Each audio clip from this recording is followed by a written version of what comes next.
Welcome to the process, guys. Welcome to our show.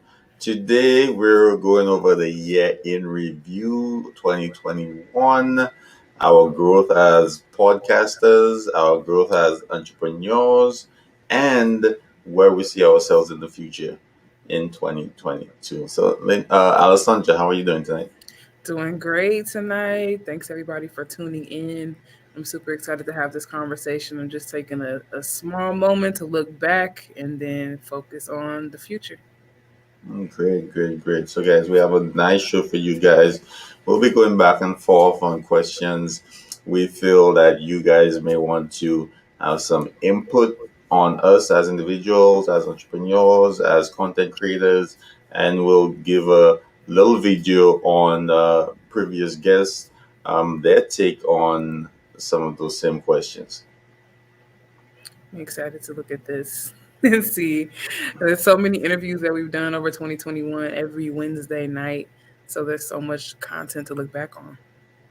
Yes, and this has been a labor of love for the past 12 months, and I believe we've impacted the community greatly, and we've helped a lot of people along the way in terms of getting them information that they didn't previously know or they didn't know how to get. So, without any further ado, let's get into first question, Alessandra. All Uh, right. how did you first learn about SPD? So I got into sterile processing totally on accident. I was working at the movie theater, doing the box office and popcorn gig, and I was going to school full time, and so I applied to the hospital, and I applied to everything that was entry level because my mindset at the time was if I have to work, I want to maximize it, so I want to work where I can make the most money in the shortest amount of time. So I was there part time, and I got the call back from an interview, and I stalked that job. I called them every day. Like, did you get my application? How was the interview? And finally got selected, and I actually worked there for a number of years before I ever heard of ISHM, which is now HSPA, Healthcare Sterile Processing Professionals and Association, and I didn't know that there was a certification. I didn't know that there was a book. I didn't know that there were regulations. And so working that job and becoming a supervisor and getting a travel tech that actually came to our rural area allowed me to learn that. And from there, I bought the book, I self studied, and I built everything in my career from the ground up. Hmm, interesting. How did you hear about SPD? How did I hear about SPD? I heard about SPD from a friend who worked in the field. He actually worked in the pick room area, and he kept telling me I was a driver at the time, a personal driver. So he kept telling me about this sterile processing thing. That if I took that, I'll be making all the money, and I was making money at the time, so I was perfectly fine. But after the job I had really wasn't, I wasn't feeling challenged in the position I was. So I needed something to challenge my brain. I wasn't feeling comfortable doing the same thing for 20 years and not learning anything, not doing anything spectacular in my life or not meeting anyone. So it was basically the same mundane tasks every day. So eventually I contacted him and he asked me to go on this Isham website. I'm like, what? Spell that. So um, I got the I got the letters together. I googled Isham. I got the list of recommended instructors, which they had at the time. I got in touch with an instructor and then took my course and passed it. I actually left the course 2 weeks before the final exam. I had to go to work. And then when I came back, I got an internship. I did some networking at work because I traveled for work during the summer. And I got an internship while on at work, and then I started it right the next week when I landed. So that's basically my journey into getting in, and from then, it's been mostly positive. A couple of ups and downs here and there, as most people find in cell processing, but for the most part, I've had the upward trajectory. And I also I'm happy that I eventually came in, stumbled upon podcasting. So it's a whole other field, a whole other set of opportunities for myself. Absolutely. One of the highlights of last year was that we hosted the very first ever sterile processing marathon on social media, where it was a live, free conference where we had guests from all across the industry. And two of the folks that came to join us were Tanya Lewis, the current president of HSPA, and Damian Berg, who I think currently his title is strategic strategist of some sort. I'm sorry if I butchered that, but he's in a new role trying to take the body to the next level. So here is a clip of them joining us on the show. There we go. What led you to your journey into Isham? Well, I started out as a surge tech many years ago. Mm. And I had a director that saw something in me, and she said, we need somebody in sterile processing. We need a manager for sterile processing. And I'm looking at her like, what are you talking about? I'm a surge tech. I don't, in hindsight, I'm like, I knew more about sterile processing than I actually knew that I knew. And so she chose me to be the manager at the hospital that I was working at. And so I went in and I was like, oh my gosh, it was so much that I didn't know. I thought I knew, but I really did not know. And so, of course, my first thing to do was to listen to my staff. I had been working at that hospital for a long time. They knew me. And so I listened to my staff. And then that was my first thing. My second thing was to do the certification through Isham. At that time, we could only do it through Purdue. But through Isham. And so that's when I learned everything that I never knew that I didn't know about sterile processing. Absolutely. Learning everything that you didn't know. Yeah. That was a big deal. Okay. Was there anything early in your SPD career that you thought was safe practice that you now know you're not supposed to do? Cooking lox for sure. That's definitely a no-no. Yes. I won't say the place, but because I don't want to get in trouble. But Look, it was allegedly. allegedly I knew some persons who did that, and it was a normal thing at the time. So I think when I came into cell processing, a lot of those bad practices were just fading away. So I'm happy to say I was there during those times, so I could actually talk about it and people say, "Wow, you guys did that!" Like, yeah, Yeah, we did. yeah. I came on the tail end of that. I So worked it's in like, a small facility, and one of the things I remember being taught was to clean instruments. We had some like Dove dishwashing liquid for the items that needed gentle cleaning. So now I know that that's not okay, and I'm pretty sure nobody's IFU says dishwashing liquid in it. what about those breast implants? Hey, gotta watch it or take it too far. But yeah, that was one thing that I remember being appalled to learn about when I was doing my self study for the certification, and it was definitely something that we immediately changed on our shift without leadership. We were just like, no, we're not doing this, and that was the end. But I think it highlights also the need for technical information in this field and to make sure that's accurate. And I think it also highlights that the complexity of what we do, because there are multiple certifications to have within sterile processing, not just the basic CRCST. So I think it just further proves that information we need to keep going in that direction. Very, very true. Very, very true. So, before we go into our next question,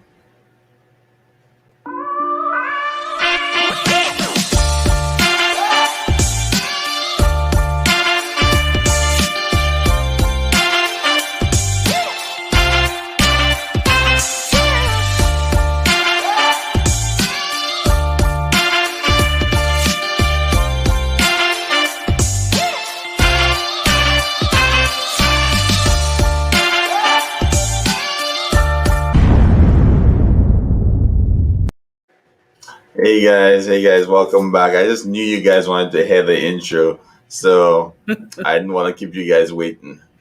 This is the process. So welcome back, welcome back. So Alessandra, on the process, why did you decide to come on the show? Why did you decide to be part of the process and start this movement? I decided to join this movement because I definitely want to give flowers where flowers are due. Dinar started this, and I joined in. And one of the reasons why I did that is because sterile processing, I feel like as an individual, is something that I've been a strong advocate for in my personal life and in my professional life. And oftentimes to the detriment of my own career. I'm a patient advocate first, so I'm not corporate first. I'm not policy and procedure first. I'm not about a dollar first. I want my patients to be safe. I want everybody that comes to the facility to receive the same VIP level of care that folks have the audacity to put on their surgical schedules. I think it's absurd. And for me, it means having the tough conversations consistently because if you don't, then things are allowed to go under the radar and people are allowed to put themselves in positions where they feel comfortable and think that things are okay instead of knowing that they're not or knowing that they are because they've actually put in the work and they've audited and they've educated. So for me, it's an opportunity to be a voice for all of those technicians that are not in a position to speak that way, to talk back, if you will, to push back. We have things like safety first and timeouts and whatnot, and we want to create a safety culture. But that starts with creating environments where staff members can express what is truly happening in their areas without being concerned about reports and PDFs and who's going to see it and who's going to get upset. So that's why I decided to stay plugged in because I started getting messages on LinkedIn and on Facebook from technicians that said, "Oh my God, thank you for sharing that story. That happened to me. And this is, and this is how I handled it. I want to be able to bridge the gap between bad practice and good oversight. And that's something that is really missing in our area." Hmm.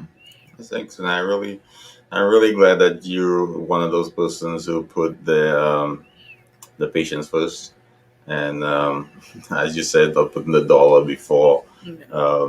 patient safety. Yeah. I really think that's a really great, great. And I know you for a while now. I really think that's a great trait you have of advocating for the patient. So thank you for that.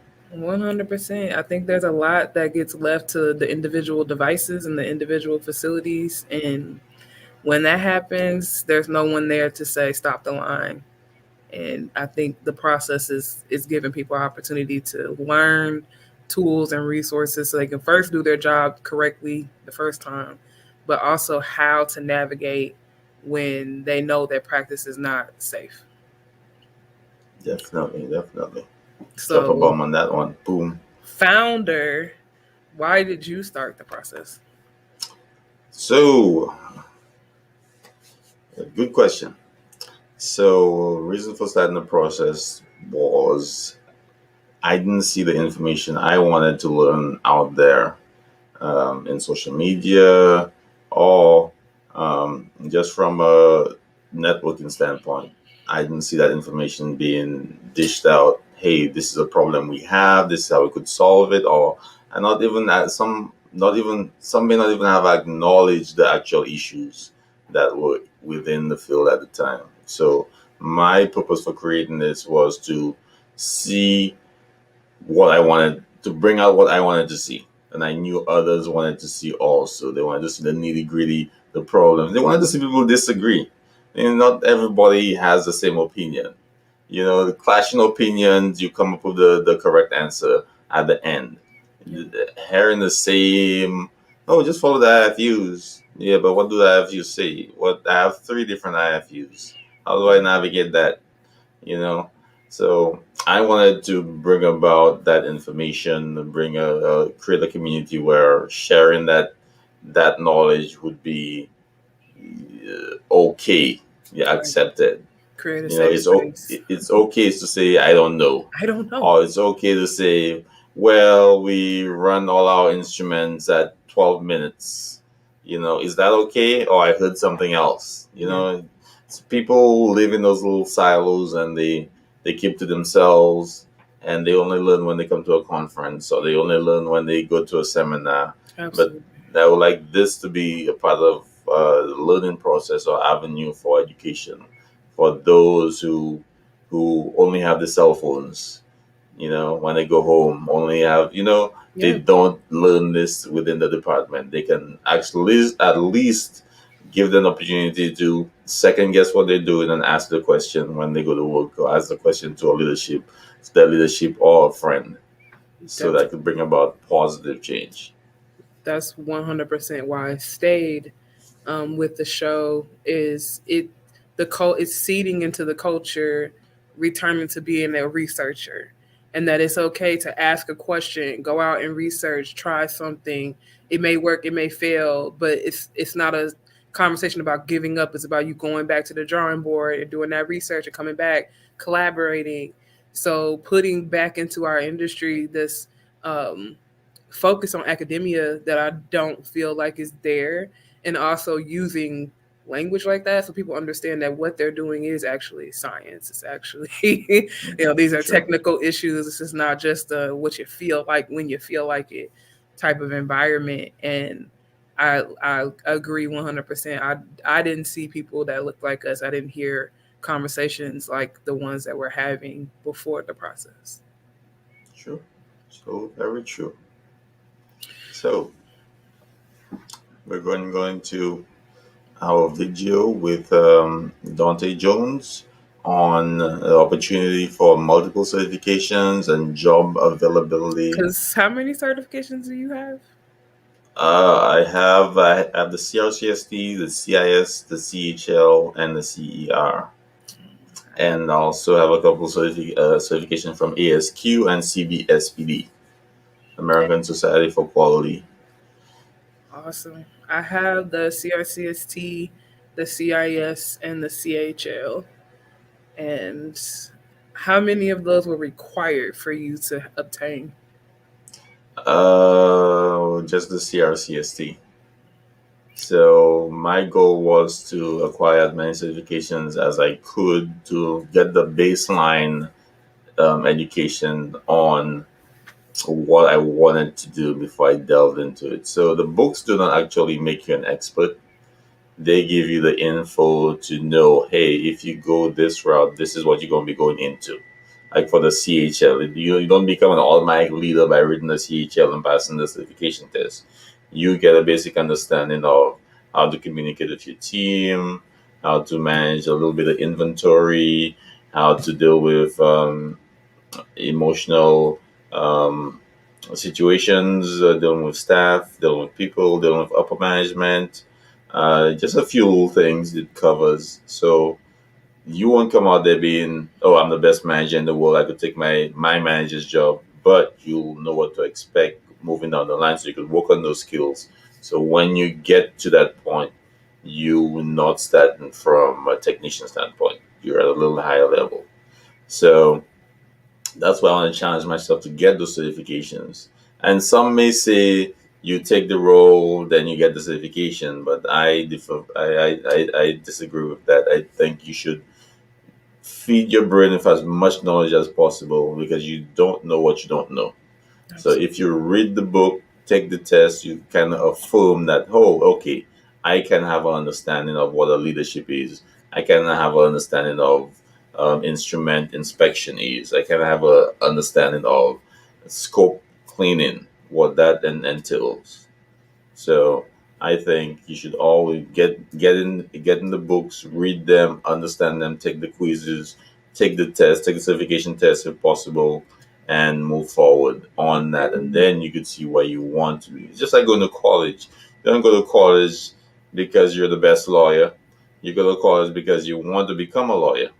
So Absolutely. I think it's the same. It's the same premise. So you go to learn, and even in college, you may change your major. You may decide not to be a lawyer. You might want to be a nurse.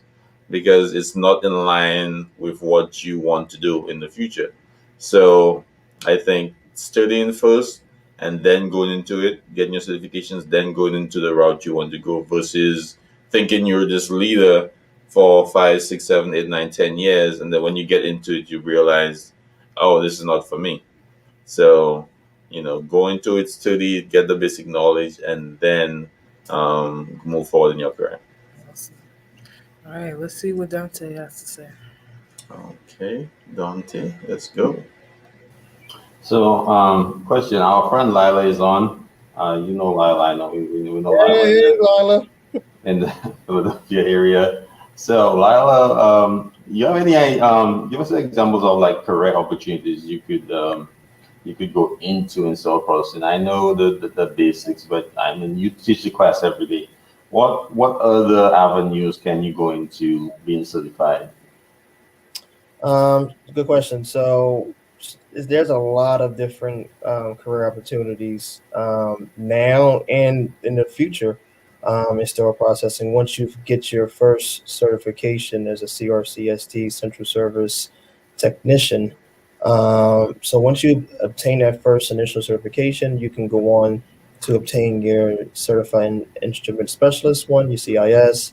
You can go on to get your certified endoscope reprocessing one, your CER, which those will align you in different roles if you're currently working in sterile processing and endoscope reprocessing. If you want to do that, that may get you in the door for doing that. Your CIS may get you in the door for being an instrument specialist. As far as working in the purchasing side, I worked at places where instrument specialists, managed all the purchasing of instruments. They manage the contracts, the refurbishing, the ordering, the maintenance of the stuff. So you can potentially get into that. Then you have your educator role, which I believe Lala is currently in. One, you have that type of role, which that's becoming more of a broad spectrum of a quality role now. I see a lot of places doing a lot of quality QA. They call them QA/educator roles now, where Yeah. the educator takes more of a data approach as far as measuring, what's trending as far as errors in the department, viral burden, trade discrepancies, case card issues if you have a case card issue system.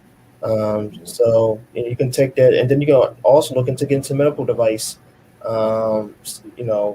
sales. You can get into medical device sales, repair. So getting that first initial certification of a central service registered central service technician can lead, to a bunch of different opportunities in healthcare, besides just being a sterile processing technician. And of course, you can get into leadership roles, director, manager, and stuff of that nature as well. But you can get into other supportive roles.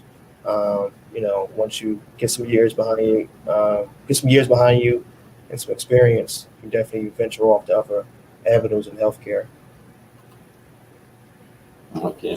So let's not get Lila's title mixed up. I'm sorry, Lila. So HLP and she set us straight. Okay, so let's not Well, that mess touches. things up. Well, I'm glad she put that up because that touches what I'm saying as far as you know that role.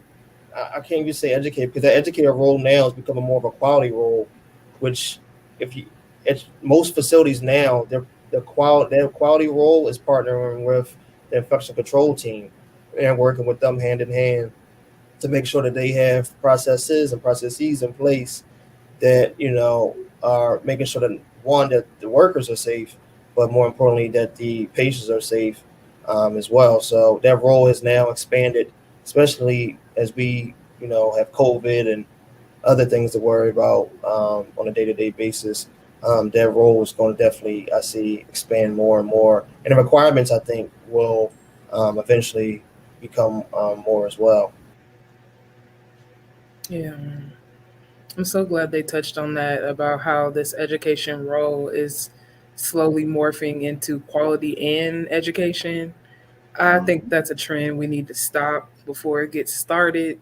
Those are two separate conversations, and they need their own teams. Need their own teams.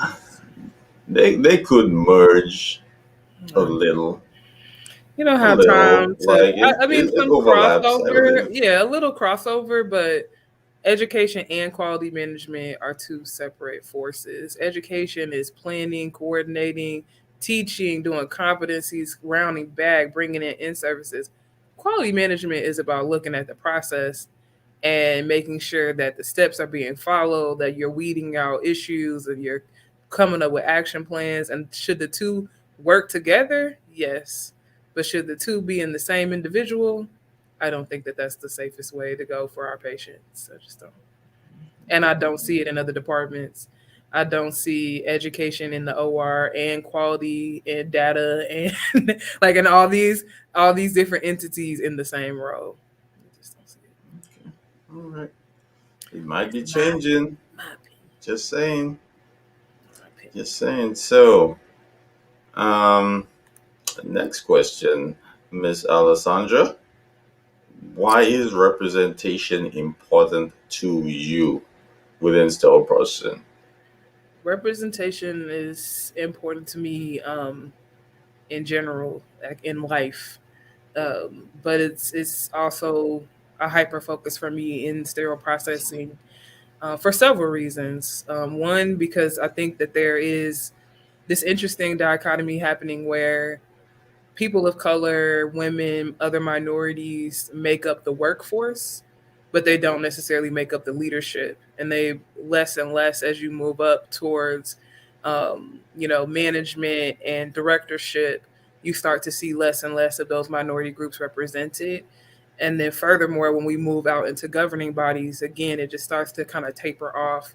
However, as I was saying, the workforce is completely made up of a melting pot of all kinds of people. So, from that perspective, I think it's important that people that look like me are able to see people that look like me in these spaces. I cannot tell you over the course of my management career how many employees, even from other departments, have pulled me to the side to say that they were proud to see me in the role that I was in, because you don't see a lot of African American women in these leadership roles. So representation is extremely important to me. And then also, it's important to me how I represent myself because, as we were saying earlier, like integrity is everything to me. And I don't really do politics, and I don't do spin.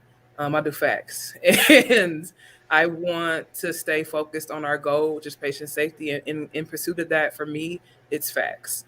I don't do emotions. I don't care about the surgeon having an attitude. I don't care about the CEO being pissed because the report isn't looking the way it's supposed to look. I want to know that we do everything that we can do for our patients. And it's if if there are other young African American leaders or other female leaders or other African Americans in general that are looking and saying, "Man, I wish I could." I want them to be able to look up to myself, to you, to the show, and say, "Yes, I can," because they did, and I know that I can get there too.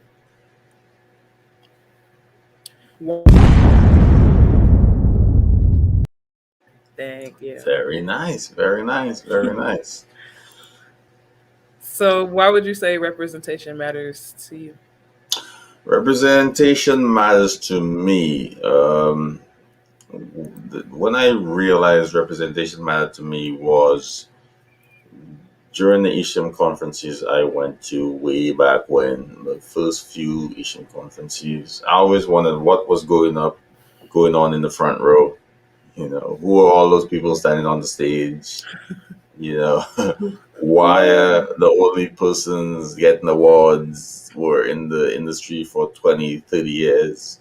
I was wondering, wasn't anybody in it for 5 years doing something impactful or 10 years doing something impactful? Like, why does it have to be 20? Why does it have to be a lifetime achievement? Every award has to be a lifetime achievement award.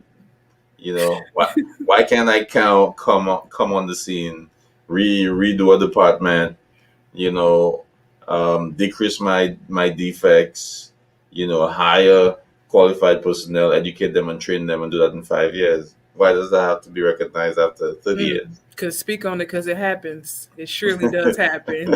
Yeah, you know, like, There are so many young change makers, and I don't mean to throw age in it either, but there are so many change makers in this field that come in, and within a short amount of time, they're making waves, yeah, and yeah, there should be space for them at these yeah, tables. yeah, exactly, exactly. So I was thinking, like, because I always wanted to be a leader. I was like, when's my turn? I have to do this for another 20 years to, get recognized, Yeah, you know? yeah, So I felt some type of way. I'm like, whoa, I have to get to be a director for 20 years in the same facility to get somebody to say, hey, you did a good job, So I was like, this has to change in some type of way, because I kept calling Isha. I'm like, what are the requirements? Like, why all am I seeing is 20, 30 years? Like 20, yes, 30, 40. And then when you have 50, hey, 60, oh, like, why does it take so long? yeah. So I also wondered at that time, it was only Sharon Green Golden, the only African American, only prominent African American in the group. And I wondered, where are the other folks? Because I see them on the floor, I see them in the OR, I see them in Dick and Tam, I see them in Prep and Pack, the sterilization, and they're not and at the conference in a leadership role. So I wondered what was the barrier in that also. Yeah, And why weren't those people being invited to conferences? 100%. You know, those people that Um, actually did the hard, sweaty, lack of dirty, PPE, unsafe. lack of PPE, lack of equipment. Why Bodily isn't that fluids person being said, everywhere. "Hey, you've been doing this so long, this difficult job. Hey, we're gonna pay for you to go to the conference." Why aren't those people on the front line to on the list to actually go to the conference? To actually make a change from within. And some departments wonder why they can't change the culture, because nobody in the culture is getting educated. Nobody in the culture is getting seen any change or investment in them. So Oh why man, would they change? talk It's about the investment, man. One of the first things I noticed about this industry when I moved from Illinois to California, and mind you, again, I had never heard of it before Mhm. I started working in sterile processing. Um, and one of the things that I noticed at my first conference with the California chapter was when you looked around the room, you saw people from everywhere, all kinds of backgrounds. It was a big local um, event, and when we started talking about education across the board, folks were saying, "Wow, like there's no standardization in the education. One school, you go here, you get one thing. Go to another school, you get something else." And the other shift was the prices. I saw schools going from $900 to $15,000 to $20,000, and I just could not wrap my mind around how that was happening, because there was also this gap where you had to have your provisional hours, but there was nothing making a school guarantee that you would receive that. And so I was asking the question, well, as a body, how have we created this space where the certification is required, but the school is left to its own devices, and the student is paying anywhere between $500 to $20,000 for this education and this opportunity to break into this career, and there's no one here making sure that they get trained, or even on the backside, there's no one there saying, "Okay, hand me that CRCST because you're not following none of the basic rules." So I just feel like there's a lot of space where, because of that representation not being there, there were social issues that didn't get raised up to a leadership level, and I think it's changing. I think it's shifting, but I do think that's what happened. So it's important for us to be able to acknowledge those things and move forward and put everybody in the room at this point, so that we are able to make change that makes sense. So true, so true. So our next clip was, I believe, one, if not my first show. with the One of them. process. It wasn't right. One of them. One One of of them. them for sure. And the early conversation in some of the groups was why don't I see people that look like me on the boards, on the Emmy boards, on the HSPA boards, and whether or not that was something that was going to change. And in 2021, we saw it change dramatically. We have a millennial president right now, female millennial president, and of course, there's always been and there will continue to be more and more diversity added. But let's take a look at this clip where Jeffrey Wilkins and Celindra Bearfield joined us in a conversation, asking if Isham was discriminating in any way, if there was any bias towards having young people or having people of color represented in the body.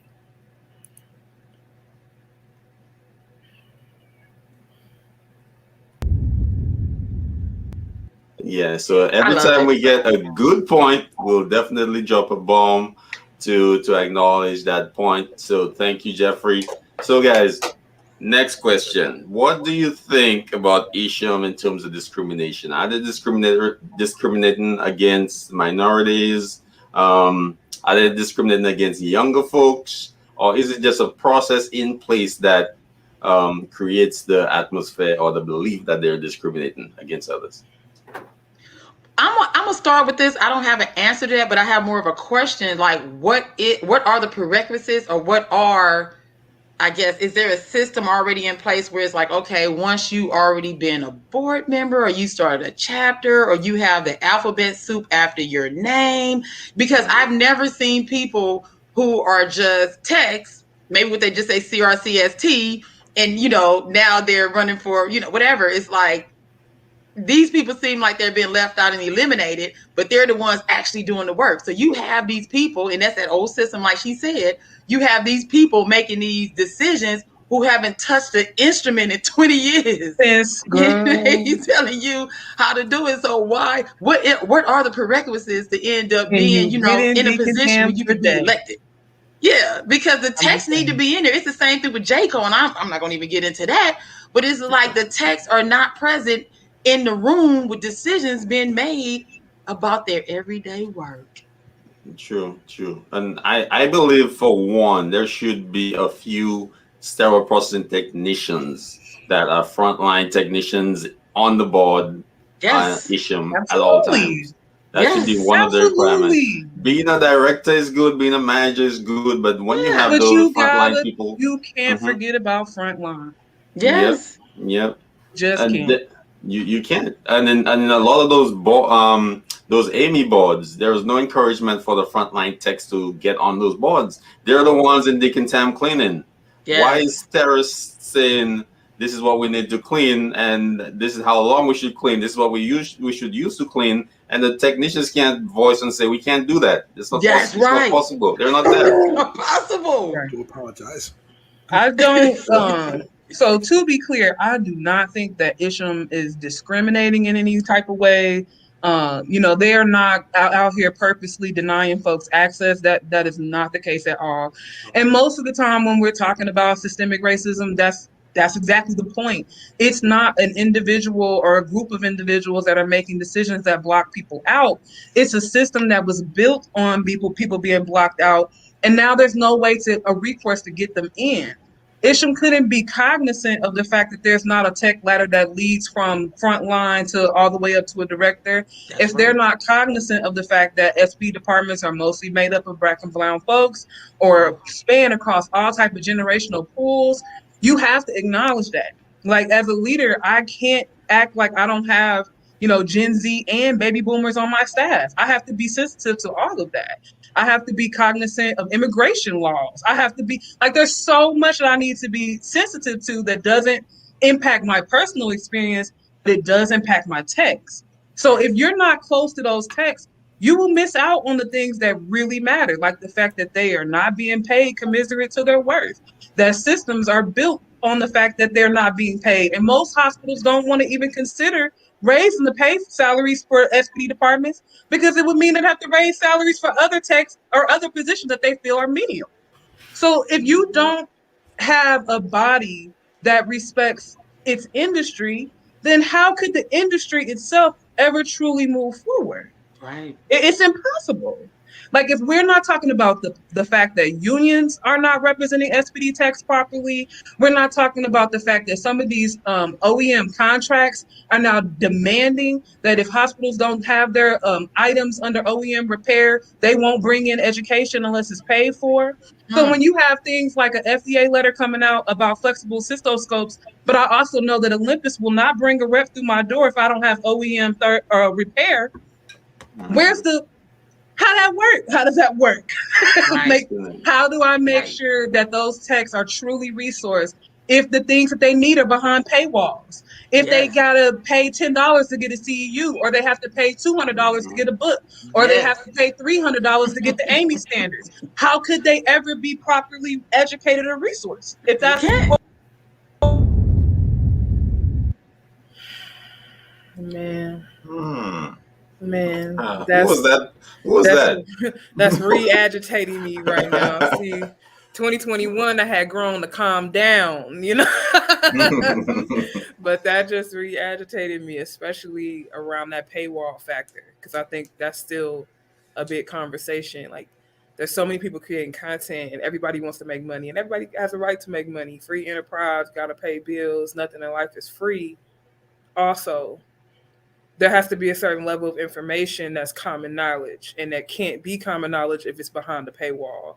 We will not have an industry where the general public is educated towards things like contact times, or what timeout is, or how what the risks are of wrong site and all this fun stuff. We will not have people that know about SPD and the foundation of its practices if we continue to monetize everything that it is about being safe inside of this industry. True. So very true. Yeah, we gotta bridge those gaps. Absolutely. A tech doing this work should be able to afford the standards that govern this work. So true. So true. Why are the why is the material so Why expensive? is it so expensive? Who are you selling it to? And let's be honest, I know the answer. You're selling it to hospitals who can write this down and and have this check cash, and that's great. And I'm not saying change the price point for them. But the individual technicians that are making $7.75 an hour, $12 an hour, $15 an hour cannot afford the standards that govern their jobs. And I think it's also something that allows for there to be this continuous um, thought that this technicians are ignorant, or they're the stupid people downstairs. Well, how could they not be?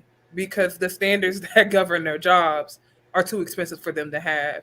And it's cute to say that an individual facility should have a copy of that available for the tech, but we ain't even finna entertain that nonsense. It doesn't happen. If it does, nobody's picking up that book. We need these people to be educated. And the last thing I want to say about that, because you just picked you just picked me back in that moment, is with policies and procedures. This trend that we have, that each individual entity is going to be expected and respected to come up with their own policies and procedures that skip and jump around established and recommended practice, has to stop. And I think one of the ways that it will stop is by educating staff members, because, and I'll just say from my personal experience, I've been in situations where I have told nursing staff, leadership, I will not complete this work for you on the basis of my license, on the basis of my certification, because I actually went to school for this, and I know that I'm not allowed to do that. And if we have techs that understand the policies and the procedures that those informations come from, if I can say, well, ARN suggests or Amy suggests, at some point we have to have a point where it says ARN says you have to, Joint Commission says you have to, CDC says you have to, and take all this ambiguity out of SPD, because it's not just the technicians, and I really need to see that stop, especially from inside of SPD. This thing of, oh, the techs just don't care, or the techs are just stupid, or the techs don't want to know, or they're not trying. Yeah, we have lazy people in our industry just like every other industry, and they are not the reason why we don't have the recognition, why we don't have the pay, and why we don't have the education. So I'm gonna need some radical accountability going on for 2022. So true. Yep, and we're going to be part of the accountability process. So 100%. We will be definitely, there. definitely, definitely. And it starts by building resources. Like we take we take that on ourselves to build resources for the technicians that are in the field, the resources that we wish we had when we were working, as young techs. Mhm. So I'm curious, before we move into the next clip, Denard, why do you spend so much of your free time creating content and resources for SPD? Oh, that's a loaded question. Um, there are so many reasons. Um, Personal growth, building the show, and presenting the information to others. You have to fact check yourself. You have to do your research. You have to know how to toe the line between telling everybody a bold-faced lie and asking an intelligent question you know most people don't know. So, and I think there's a fine line between the two. Sometimes you may ask a question and say, "Why are we using biologicals in every load?" And person will say, "Oh, I'll never come to your hospital because we use biologicals in every load, and if you don't use one, you're harming the patient." But Hmm. not every facility has every load monitoring, Hello. and a lot of a lot of people don't know that. Hello. So, I took a consulting call this week with that very question, saying my facility does not do every load monitoring. How can I get them to understand that they should probably do that? 2022. So mhm. yes, we got So work to do. we got work to do. So like, in order to bring that information out, you have to ask questions in a way, and just bring both sides of the conversation out to let people know that this still exists, or let people opinions come out to let them know the person in California thinks different from the person in Missouri, and thinks different from the person in Chicago, thinks different from the person in New York. So um, what was the question? I totally forgot. I think I'm still on the right track. Why do so you spend your free time doing this? so this is why, because I know, in answering the question, there are so many different factors that go into that. So I want to bring out different opinions to help us get to the correct answer. Yeah. So everybody, as I said before, everyone is in their own silos, and everyone has their own perception of truth. So when you bring all that together, and this platform is helping bring all that together, you have one perception or one reason why someone's doing something, and you're like, "Oh no, this is so wrong, you can't do it." Then you hear another expert saying, "Yeah, that's possible. It's written right here." I do that all the time. Here's the book.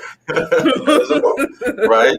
And then you have somebody that didn't even know that you could do that. So then they're like, "Oh, y'all doing that? I could do like, Okay, talk oh, about I was today years old when I found out. right."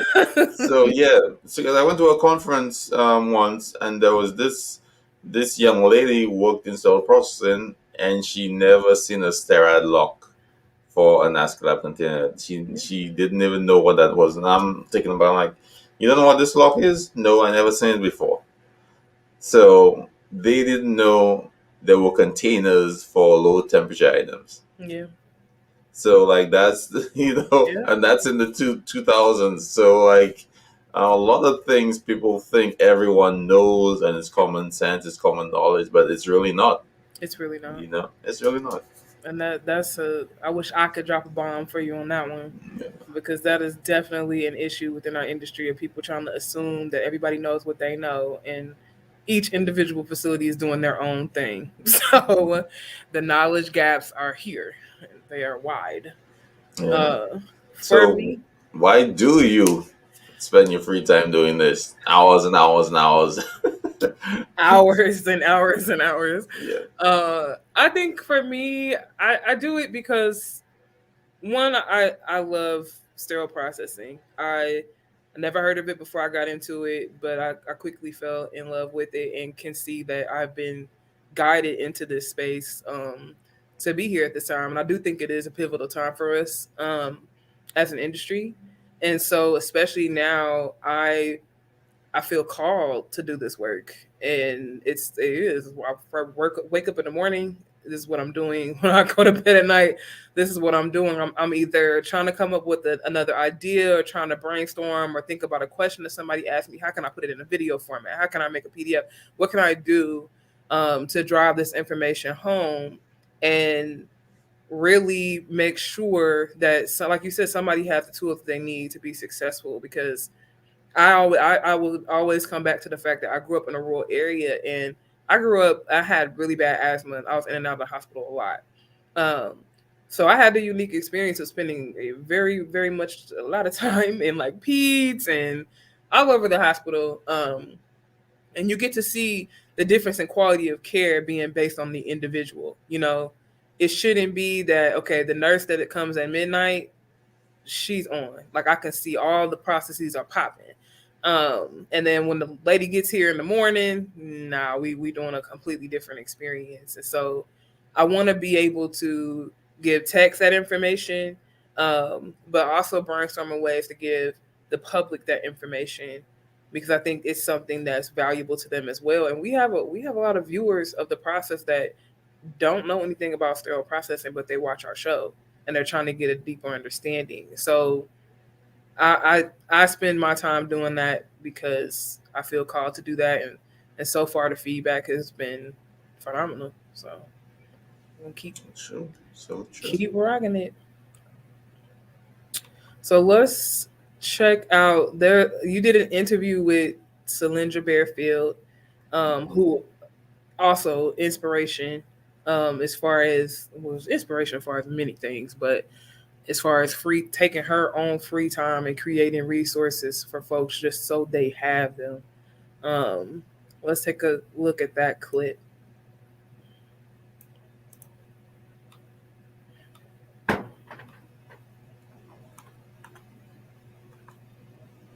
To sterile processing. So, Salindra, I know you're into a lot. So my question is, what motivates you? What keeps you going on a regular basis to do all that you're doing? Well, honestly, the only thing that really motivates me, I would say, is just trying to be the best I can be in whatever I do. So I usually don't take on tasks that, I like to be challenged, one. So that's why I like sterile processing, because it's very challenging. But what motivates me is just to be the best I can be, the best person, to be the best cylinder I can be, to be the best wife I can be, to be the best daughter I can be, and to be the best entrepreneur I can be, the best podcaster I can be. So really, the only thing that motivates me is to be great. Good. Okay, so you touched on the podcast. What's going on with the podcast? I know you're on Facebook. I know you're on Anchor. I know you have your websites going on. So tell us a little bit about that. Okay, so the podcast came from the fact that, okay, I wanted to have a podcast that gave voice to sterile processing technicians. So I had been thinking about this for a very long time, and I was traveling at the time, and I was telling people about it, but I never took the step to start the podcast because I don't know, I wasn't sure how I was going to sound. So I was like, will I sound okay? Do I know how to do it? And I wasn't sure. So last year, around my birthday, I said, you know what? I'm just going to go ahead and do it. But the purpose really was to give voice to the sterile processing technicians as they work day to day, to talk about the things they encounter, on a regular basis. And not just the fact they sterile processing techs, they're more than that. They're mothers, they're fathers, they're cousins, they're aunties, they're homeowners, they're side hustlers. They're everything. They're very dynamic. So I wanted to make sure that we had somewhere to go to gain information and to speak out about the topics that matter to us as frontline workers.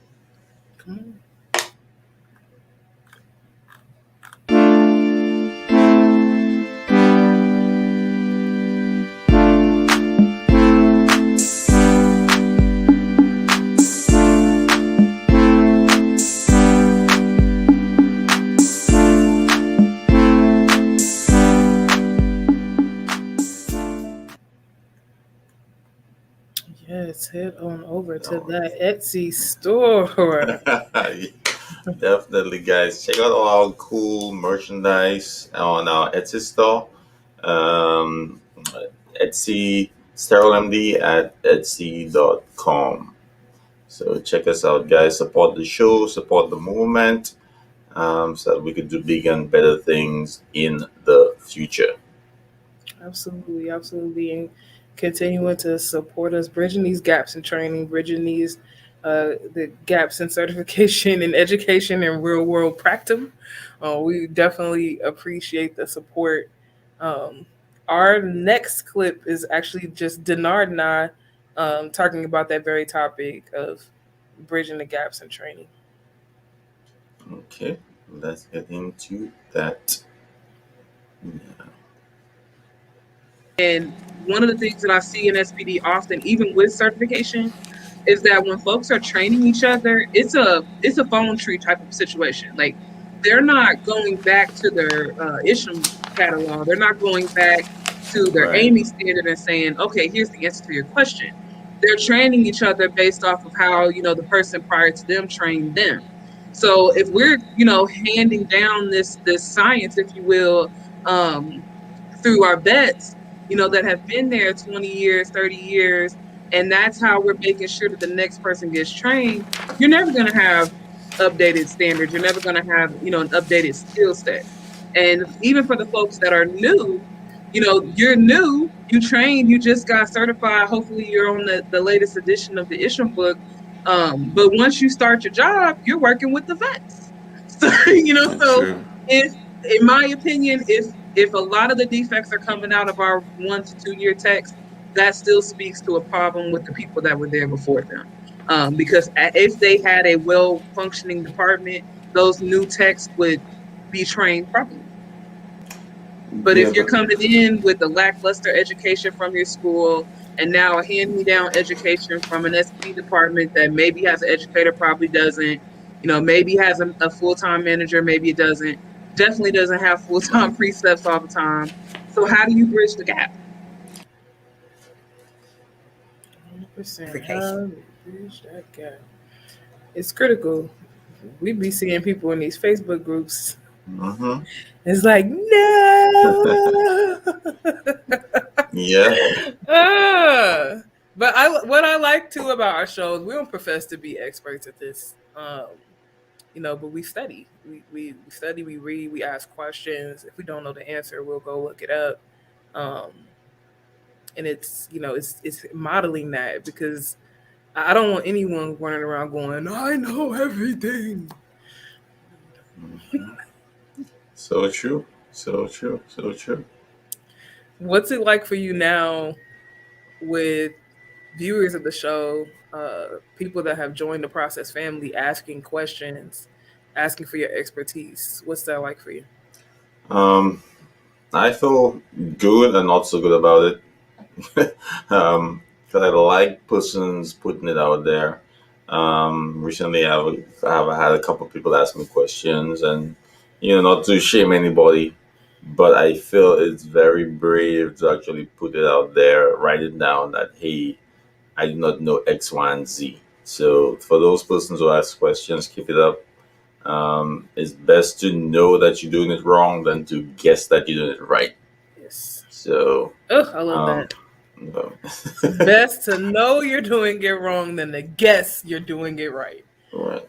So, so I appreciate you guys reaching out to me. I don't know everything, so I usually go back to the drawing board. Even if I'm in middle of the conversation, I'll be looking whatever issue they have um, up to give them a solution. And that solution may not be, hey, do X, Y, and Z. It may be follow up with your leadership team, because that's the route you want to go. You don't want to change your process and not let your your leadership team know what you're going to do.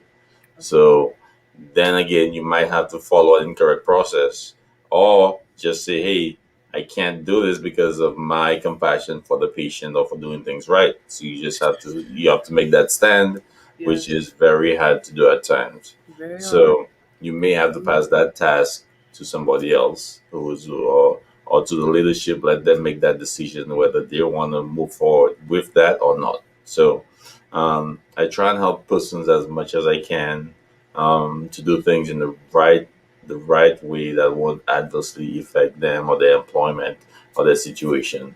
But I really think that people are becoming more open to receiving information from others within the industry, not just saying follow the IFUs.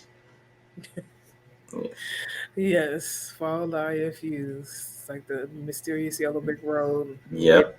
Get back there and realize ours isn't everything you thought it was. Exactly. Exactly. Exactly. Welcome to sterile process. Yeah. So, talk to me. So our next clip is looking at one of our guests, Jeffrey Wilkins, joining us and helping us to answer viewers' questions.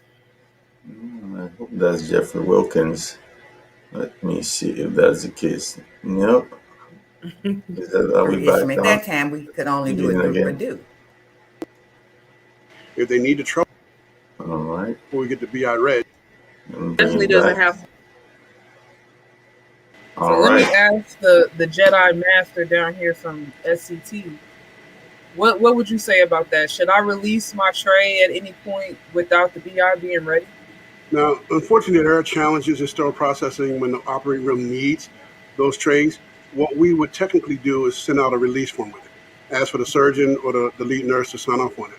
Sometimes they will, but most often they'll say, well, we'll wait those extra 15 minutes so that, you get the reading to ensure that everything is good. Because if that rare situation happened where it comes up positive and you're using that tray, then you compounded the problem. So if you have to do it or they're pushing you to do that, I will just design a release form, set up a policy procedure, review it with the operating room. They should review it with the surgeons. And all the players should be at the table to let them understand that, hey, in an emergency situation, we have to release it before we get the BI read. We're just asking that you sign up on the documentation, that you understand what's happening. Now, in creating that form, because let's say you are a facility that never had a release form before, what would you say are like some critical pieces of information that really need to be included in that document? Yeah, if they have a medical record number, you want that, the date and time, the situation, the tray, the date and time that the tray is being released, who is being released to, the operating room number, and then you would, say that it's being released prematurely, and you take it upstairs to tray with the form, have them sign the form. You can give them a copy of it, or make a copy of it after they sign off on it, and whoever's the releasing technician, they should sign on it as well. So that way, if they need to troubleshoot that, all the players that were involved with it can actually, give their information in terms of what happened and why the process was done that way. I think that that piece is so critical, making sure that everybody in the multidisciplinary team had an opportunity to communicate. Because sometimes you have those situations where the OR will call for you to release a tray, and then the tech just takes it upon themselves to make the executive decision. It's like, whoa, whoa, whoa, whoa. There's an OR partner that needs to be involved. If you have a lead or a supervisor, they need to be involved. So, you have a lot of. One thing I did fail to mention, you should also put the lot sticker on there too from that load, so that way you can trace it back to the BI and stuff. So that way you have everything in line. But it's very important to do it that way because there may come a time that something may happen adversely. You got the record to show that you're covering your team, because the decision that had to be made at that time and it was released, And again, like I said, most times I had to deal with something like that. The doctors would say, hey, listen, what is it, 20 more minutes, half an hour? Wait it out, because again, it's a liability. It's stated at that point. Yeah, I definitely have had some surgeons tell me at that point of being presented with the option to sign to say, nah, it's not really that type of emergency. I can wait for that. Yep. One of my Interesting. pet peeves. I ain't even gonna jump into that. Our next clip is with Jesse Lopez. So, if you've been watching the show, Jesse Lopez is a dear friend of the show with his Stir That Pot podcast on Instagram and LinkedIn. But he also is very much about making sure that the community has the tools they need to do their job. So, let's watch our next clip with Jesse. Jesse, and it's important that we do have the tools to get the job done right. It's not gonna go because you wanted to get done right. but we definitely need those magnifying glasses, those instrument sharpening testers, etc., etc. So we definitely need the ergonomic sinks. We need all. The air removals, the Yep, temp and humidity temperature, controls. humidity, PPE. Yes. So without any further ado, let's get into Mr. Jesse Lopez. All Yeah, right, so Jesse. if I'm walking into a facility, I mean, if the basics is you definitely have to have that lighted magnification in there, and it has to be, 4 times or higher. Yeah. I carry a little pocket one, and There this you little go. I tiny was about thing to say, is get yourself an eye loop too. I mean, you get this into this them. this thing is 10 times. This is 10 times magnification. Yeah.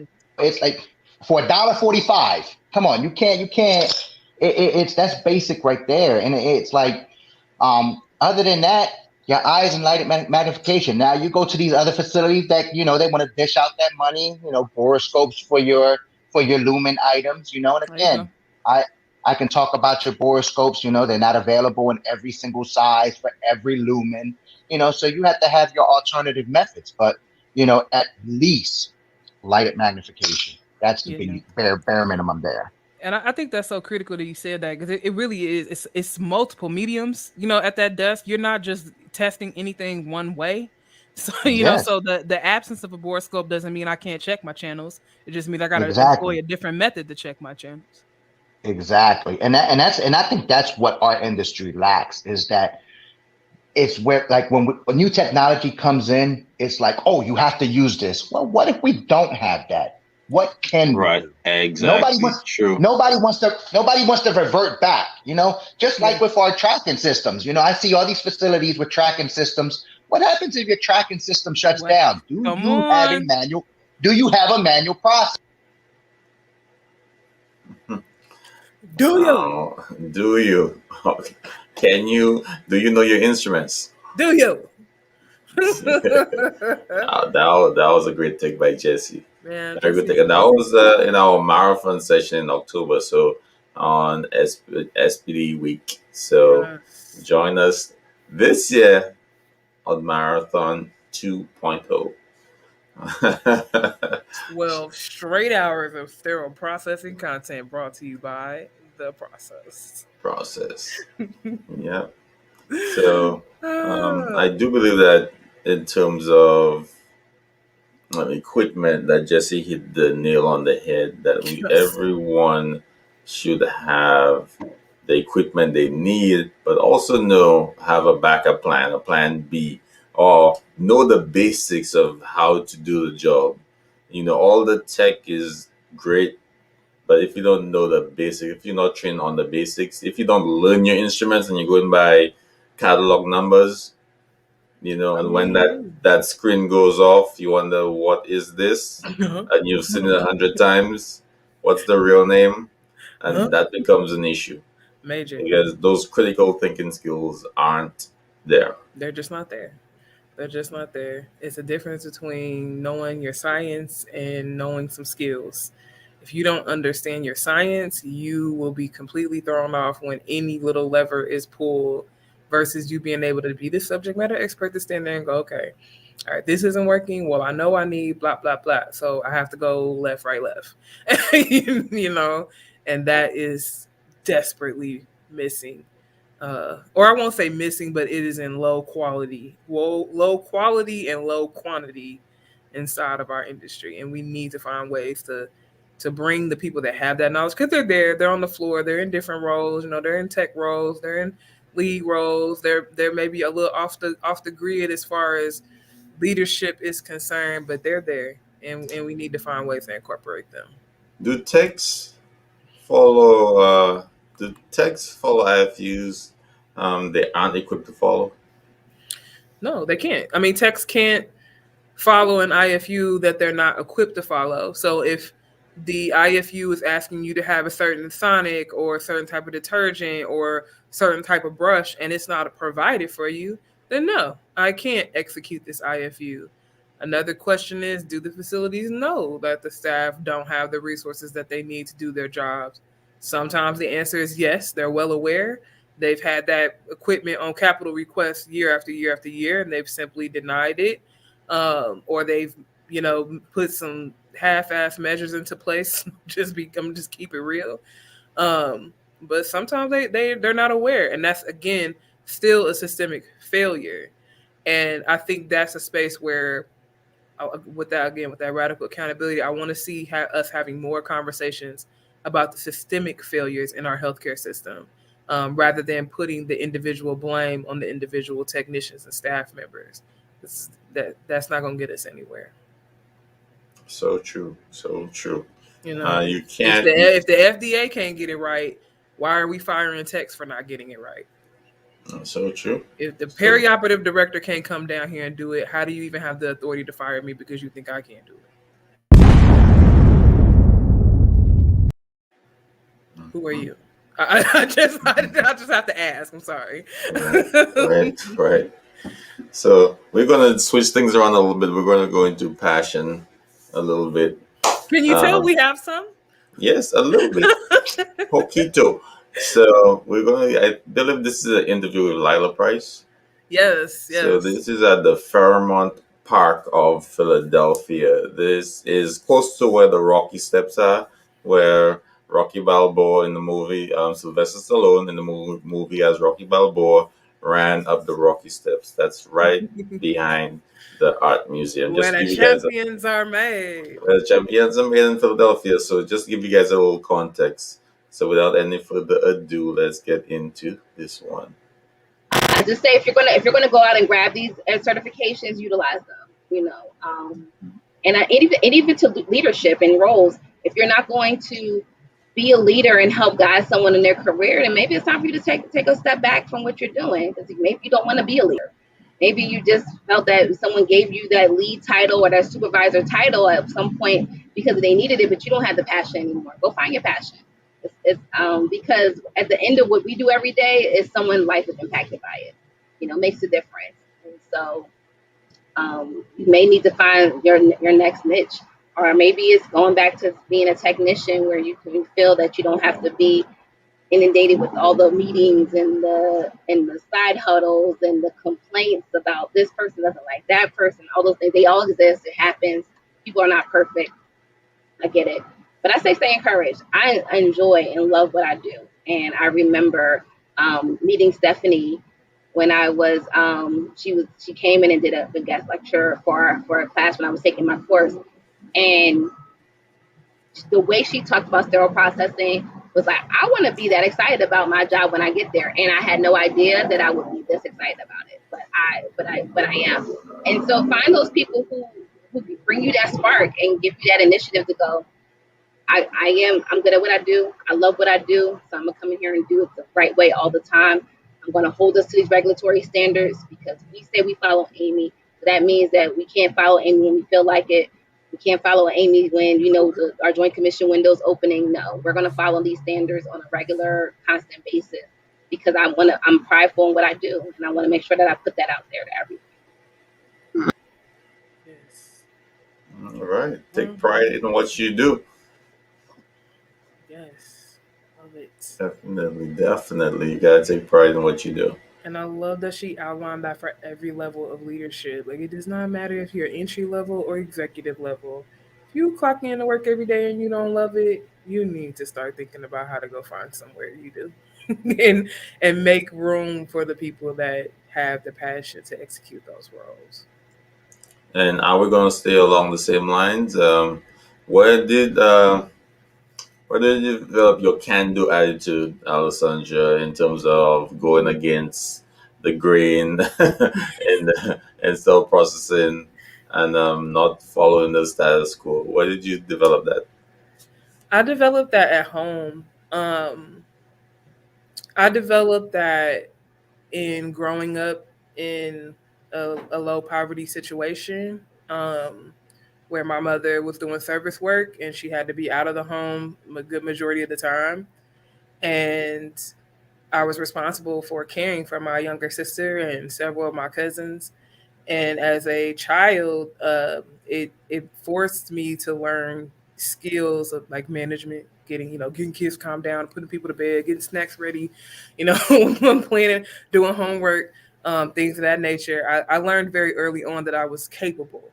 And so me feeling capable led me to feeling competent about certain things, and me having a level of competence made me feel confident. When a new thing came up, it's okay because I know that I have the skills to figure it out. And then I think from a healthcare perspective, that can do attitude, and the reason why I'm so hesitant to kind of just let things go or um, is because I was sick a lot when I was a kid. I know the difference of good health, what the difference of good healthcare can make. Um, I know that there are times where you can be in the hospital and you get substandard care, and I think that SPD gets away with it, and I think we don't talk about it enough that we get away with it because there are patients that are impacted by what we do or what we don't do, and nobody's none the wiser. And for me, I just never felt like I needed to imagine that the person on the table was me or my sister or my grandmother. To me, it was somebody is waiting for that person to come home. They're waiting for, they may be a breadwinner, they may be the person that's keeping this whole house afloat. And one mistake that I make could change not only their life, but their family's life. And so, having like my grandmother and stuff in hospitals and nursing homes and whatnot, I know that an individual healthcare worker can make the difference in somebody's quality of life or the fact that somebody even living. So I've been, for better or for worse, because I won't say that having my approach or my tenacity is always well received. There have been times where people are like, "Whoa, you need to learn your place. This ain't that." Or your focus is, it's not our focus. We're focused on profits and we're focused on the bottom line, and we're focused on the report, and you're focused on the process and you're focused on the patient, and those two things don't always go together. But I will never ever let it be a reason why I don't stand up for the person next to me. So it's just innate. It's just who I am. I was born this way. I'm gonna keep rocking it. I agree. I agree, and you're doing a great job at it too. Hey. You know, a very great job. So let's get into a guest who has a lot of passion. I know has a great story of how we found this passion, how we took a leap of faith into getting to where he is today.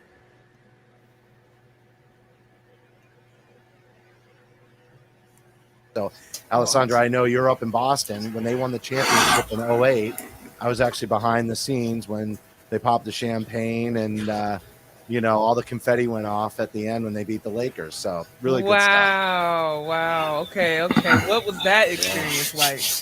Oh, it was just a dream come true. I mean, there's so many things. I'll just tell you, this is kind of like this moment where I finally moved into being an entrepreneur, because I was working as a registered nurse. I hadn't really, done sales. I hadn't moved into any kind of a role like that. And I had a really a good friend that helped secure the credentials, but he's the one that really got them at first. And then after about 4 months, he wound up moving to North Carolina. So he said, "Hey, I'm going to pass these credentials off to you." Little did we know he really couldn't do that. That's kind of the Boston Celtics organization's decision. But he told me it was going to be fine. I handled it. Don't worry about it. And I was at an all-day training. And he told me like a couple of days before, you just send him an email, send it to this guy, tell him that, you're going to cover the game and you're going to be there and whatnot. And so I sent the email just like he said, and I never got a reply. So, and I've already told a lot of people that I'm going to go and cover this game on my podcast, right? Because I really believe that this was going to happen. So finally, I get about midday and I'm on my lunch break at the training, and I haven't heard back from the Celtics org yet that I've gotten approved. So I pop out and I grab my cell phone and, I call the contact there and I'm like, "Hey, it's Justin. I haven't heard back from you to confirm my credentials. I just want to make sure, before I drive 2.5 hours from Portland, Maine to Boston, that you're going to let me in when I get there." And so I go back into my training, and they must have called back while I was in the training. I had my phone muted, and we had a mid-afternoon break. And I went out to the break and I listened to this voicemail, and they were like, Justin, the credentials aren't in your name. You're obviously, we can't approve you. These aren't transferable. So I got the no, right? Yes. And I was like deflated. And I remember like all the blood rushed to my head, like just disappointment, kind of shame too. Like, oh, why would I think that I would be able to do this? And just all the self-doubt, the whole thing. And then I paused for a second. It was one of the most important moments of my life. Honestly, I don't even know that I'd be here, doing Beyond Clean or anything, or any of my entrepreneurial endeavors that I've been doing ever since then. But I paused for a second and I said, you know what? I was in the meeting when we met with them, and maybe it matters that we shook hands. And so I called him back, and I just tried one more time. I didn't take no for an answer for probably the first time in my life. I was 28 years old, and I called back and I said, look, I don't know if it matters, but you and I met in the initial meeting when the credentials were secured. I was there, and I'd still like to come down, if it makes a difference. If it doesn't make a difference, I understand, but I know how much, meeting face to face, does matter. And they called me back and left me a message. And when I had the message, and they were like, yep, you're approved. Come on down. And it changed everything because, I never would have. I was interviewing Doc Rivers and Kevin Garnett and Paul Pierce and Rajon Rondo and players that you never heard of, like Leon Poe, who I absolutely loved. And they were just, it was just like a phenomenal experience for me. It gave me all the confidence in the world. It really changed, how I saw myself, what I was capable of. And, everything has really kind of been history since that moment, the first time I didn't take no for an answer. That's awesome. That is awesome. Yeah. And it could have been just as simple for you to take that first no and say, well, it didn't work out. Let me try it in a different way, and left it at that. You don't get anything in this life unless you just go out and get it. And, you don't always get it. But you got to leave everything on the table. I think a lot of people, don't really understand that no regrets mantra until it's way too late. It's too late. Yes. Definitely. No regrets. Go for it. You may fail, but you may succeed. Yeah. So, which one do you put the most value in? What, as far as going for it or not? Succeed. No, if you go for it, you're going to fail or you're going to succeed. Do you put more value on failing or do you put more value on succeeding? So that's the one you're going to go for. See, I don't even think that's the question. I think people put more value in the comfort of not trying. And, versus the potential of success. And I think that was one of my favorite interviews of 21. And I think that has definitely been our MO for the entire year of the process. Like, we never hesitated to take the leap towards the next step. I guess it's kind of hilarious even just looking back at the clips, because even our setup has changed so dramatically since we started the show. So we just keep digging at it. Yeah, you just gotta keep doing, keep going, keep making progress. I always like to make progress everywhere. Every endeavor I try to embark on, I always want to see progress. It may not be, I don't want to stop.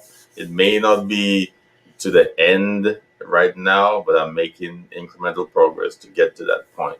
And that's satisfying. Always look at where you were and where you're heading to. You may not be at the end goal yet, but at least you're heading there slowly but surely. Yes, absolutely. And up until this year, I've always been a W-2 employee. I've never been an independent contractor. I've never owned an LLC.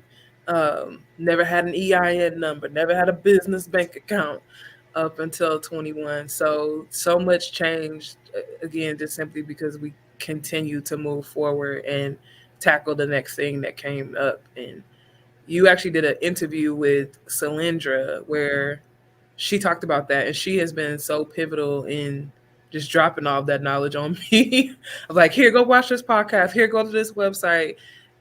It's never a question. Like, if I say I don't know how to do that, her immediate response is, "We're gonna figure it out." So Sure. cool. I like that. Well, let's get into that interview with Solinja. She's dropping some dimes, so get your notepads and your pens out. I ain't already taken. Yeah, if you haven't already taken it, always rewind, slow it down, bring it back, get your pens out. That's gonna be Take three. Take Right after, right after our interview. Hold on. three. so can you tell if the no. Of the muscles, and also gives you more flexibility in understanding how the movement of the body works. Very good, very good. And guys, there are some excellent models here, guys. Some excellent models. So guys, please get in contact with this guys. And what's your website again? www.a3bs.com. a3bs.com, guys. And thank you for tuning in. Thank you for doing this. Is FIME 2021, and peace. We're out. Thank As a side hustler or a new entrepreneur, you trying to watch how much money you spend. So I listen to a lot of podcasts as well. So I heard about Anchor and I found out it was something I could use for free. So that made sense to me. I said, well, let me start with something for free. And then when I gain my listenership, then I could probably move into something that have a few more tools and a little bit more bells and whistles. And I'll move my podcast maybe to that platform. But until my listenership increases, I'm going to keep it on Anchor. So that's how I found out about Anchor. Now, also what I did too, I started playing around with a few other things. Let me back up. I ended up becoming an LLC. And that was one of the first steps I did when I started Ion Sterile Processing Department LLC, because I knew I wanted to make sure my business was official. I had my mission statement, my vision. I knew exactly what I wanted to do. So I created my LLC. And then after that, I set up a business account. You have a lot of business accounts online. They just specifically online. You don't have to worry about all these fees like Wells Fargo and Bank of America or anything like that. I went to the federal government and got my EIN number. The EIN number is free. You don't have to pay for that either. You get your EIN number. You can set you up a bank online just for your business, but you want to make sure they insure by FDIC when you do that. Then I went to Duns and Bradstreet. I set up an account with that. That is also free. So I was looking for everything free. You set up something with Duns and Bradstreet, and then you can order. And they you can order from like Uline. When you order for Uline, you get like these type of I'm not sure if it's called a vendor account, but you get an account where they send you out an invoice. And once you do that so many times, I mean, you can just order stuff for cleaning material for your house or things you need to anywhere around your house or for your business or whatever it may be. But once you get that account with them and you make these purchases, you're starting to build your own business credit. So I also signed up with Duns and Bradstreet. Now, when it came to building the websites, a lot of things what I normally do, I'm looking for open source. Open source is usually free. And so I started looking for a lot of stuff that had anything to do with open source. And so I ended up running into the website, which is carrd.co. Now, if you go there, you can build your own website where they give you all the basic platforms that you need. And for like, I think it's the basic program probably is like $20 a year. But it's a learning curve, so you have to spend a lot of time trying to understand how it works. But all the websites I have come from that place. That's why the beginning of the website may say SPD, but the ending will be carrd.co, because that's their, I guess, server or something like that. I'm not really into IT. Okay, that's their server. So that's why I base everything on. But you can build you like 6 websites for like $20 a year. And then I learned how to do accept payments. So you have another website, and I'll stop because I'll go on and on, but you have another place called Sendowl, SENDOWL. Sendowl will process your payments. They were, okay, like say for instance, you have like I have Quizlet. Now, if I want to sell my Quizlet index cards or whatever to you, you cannot sell them directly from Quizlet. But what I can do, I can mention my Quizlet cards or whatever I want to sell that's a digital download. I can have it on my website. If you click on it, you want to buy it, it's going to send you to Sendowl. Sendowl will process that payment, and then it would redirect you to wherever that file is, and then you're able to download it. On top of that, PayPal is easy to set up with a business, so you can collect payments, and also Stripe.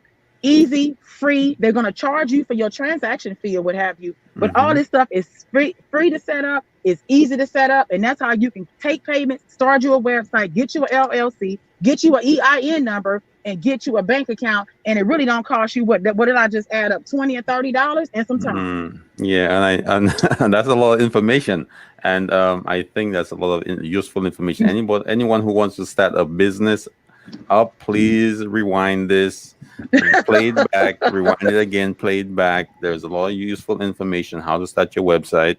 Cylindra just went over a whole bunch of it. How to accept payments, that's the important thing. Yeah. People create websites and then they let it go, nothing happens. You need to find some way to monetize your value or what you bring to the table.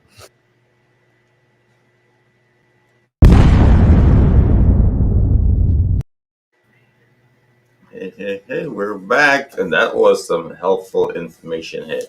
And I'm still gonna roll it back again to get some of those notes, because one more time. Every time I listen to it, I'm like, oh, I forgot about that.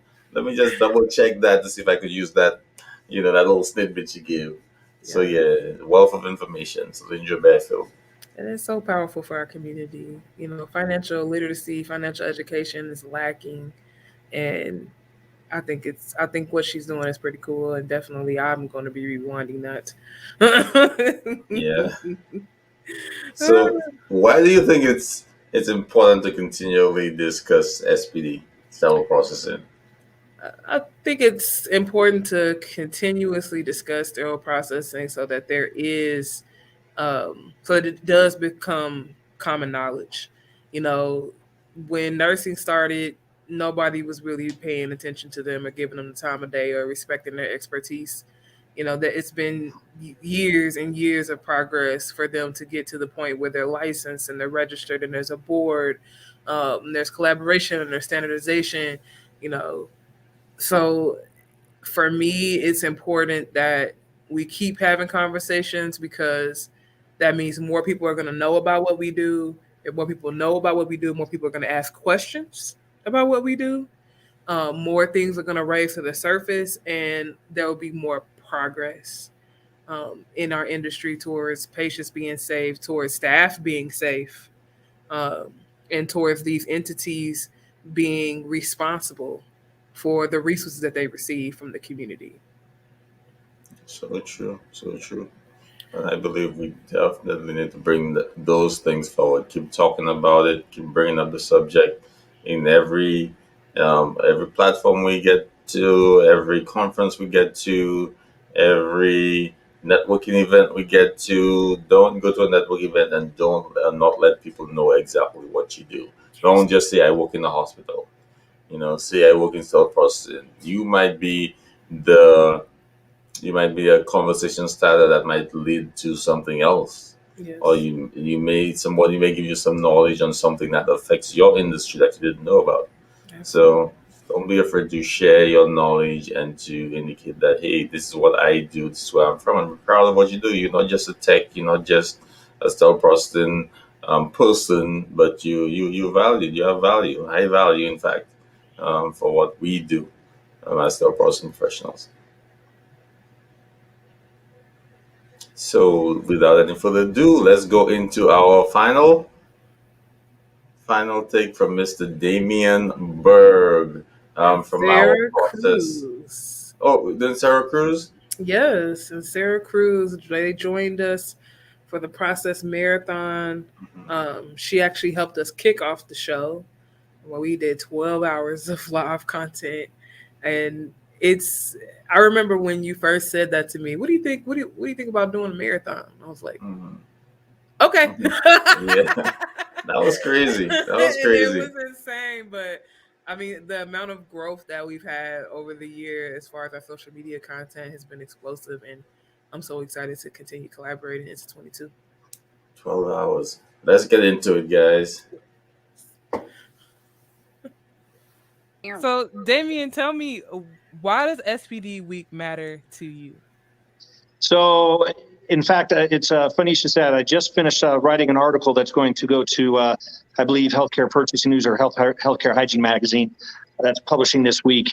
And what I basically says, for many years, honestly, I took Sterile Processing Week kind of for granted. And honestly, when people ask me what I did for many, many years, and I was in sterile processing, I kind of had a generic answer or comment that that's what I did. I told people a long time that I worked in the OR, or I worked in something else because I couldn't explain it to people. Right. Then many years ago, again, 15 or so years ago, when I started getting more active and more involved in the sterile processing community, not just in my hospital and not just in my department, but other departments in the hospital, as well as other communities such as ISHM and AMI and so on and so forth.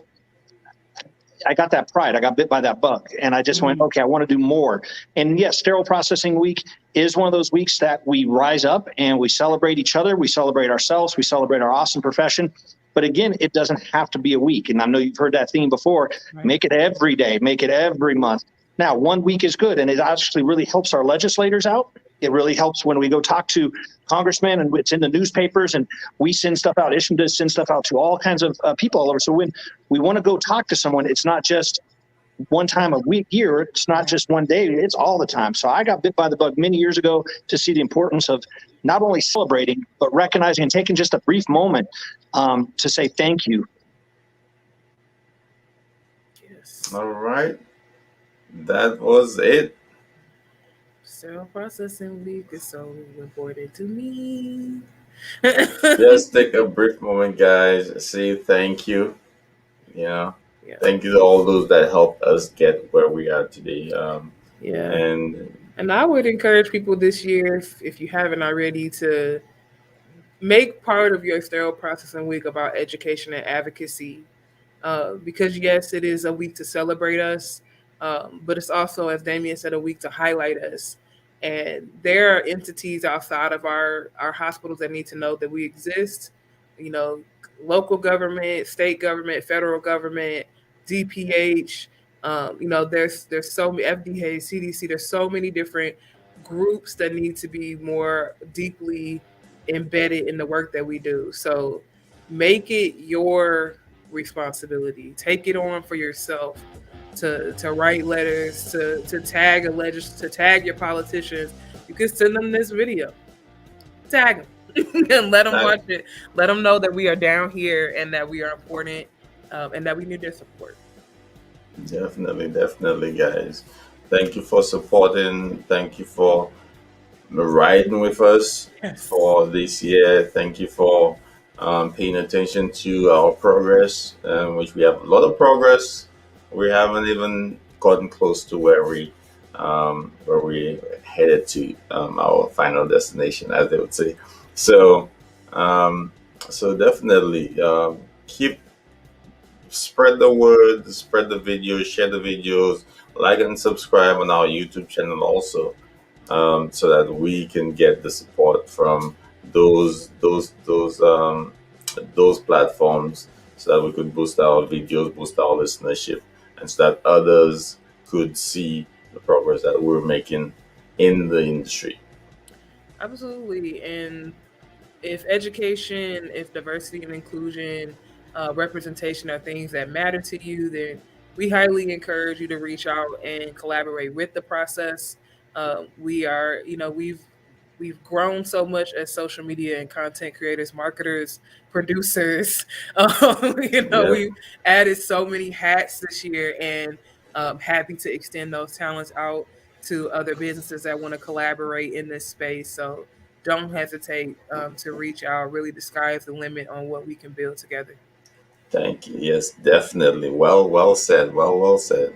So I'll let you take us out, and we'll see. We have a lot planned for the future, so I'll let you end the show. I'll end the show just by saying thank you to all of our viewers, all the people that are in our Facebook groups and pages, our LinkedIn pages, and thank you to those that have shared it with others. And lastly, just a special note to everyone that has taken the leap over their nervousness, their shyness, and sent us a direct message or given us a phone call. There's been so many people that we've had conversations with all over the world, and most certainly throughout the United States this year, that have called and said, I saw you guys, but I was scared, and they did it anyway. And I think that's important. It's just to remind us all that fear is not a factor. You can be afraid and still execute. So do what you feel called to do. True. And guys, thank you so much for the support. And we'll see you guys in the next one. Peace.